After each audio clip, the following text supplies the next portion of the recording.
Shalom saudaraku, selamat berjumpa kembali dalam Setetes Embun Pagi episode 13 hari ini dengan saya, Pribadi Santosa. Firman Tuhan hari ini diambil dari Lukas 2 ayat 49. Jawabnya kepada mereka, "Mengapa kamu mencari aku?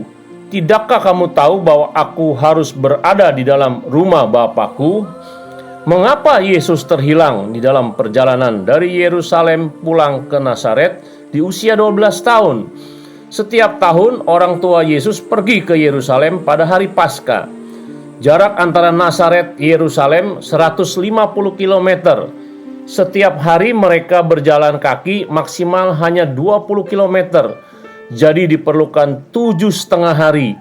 Biasanya mereka pergi dalam bentuk rombongan-rombongan besar ke Yerusalem.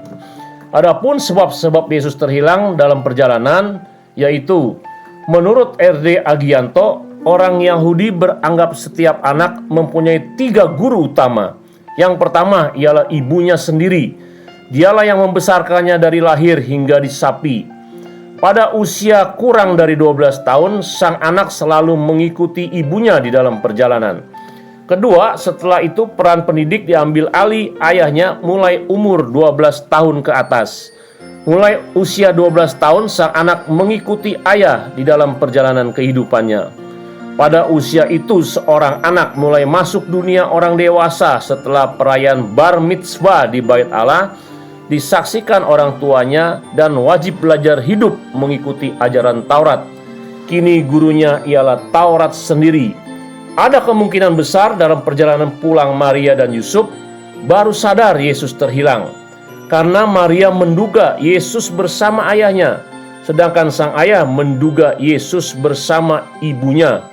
Perjalanan berhari-hari kadang-kadang membuat Maria dan Yusuf terpisah. Maria mempersiapkan makanan dan Yusuf berkumpul dengan teman-temannya. Miskomunikasi inilah yang membuat mereka tidak menemukan Yesus.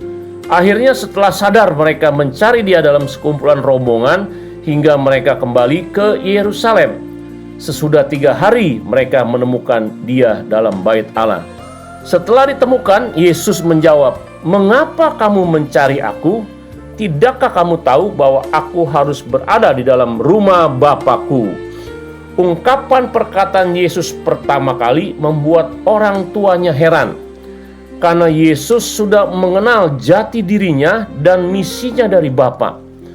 Seseorang yang menyadari jati diri, misi dan visi dalam hidupnya sejak usia muda membentuk sikap hati dan kesiapan yang baik untuk masa depannya. Semuanya itu pasti hasil didikan ayah dan ibunya yang membentuk jati diri Yesus.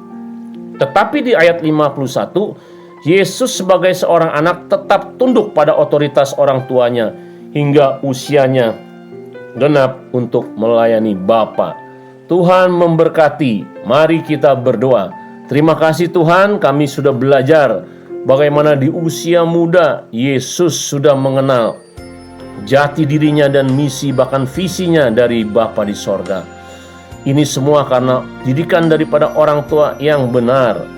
Ajarkan kami sebagai orang tua mendidik anak-anak kami dengan benar, dan sebagai anak boleh patuh dan taat kepada orang tua. Dalam nama Yesus, amin.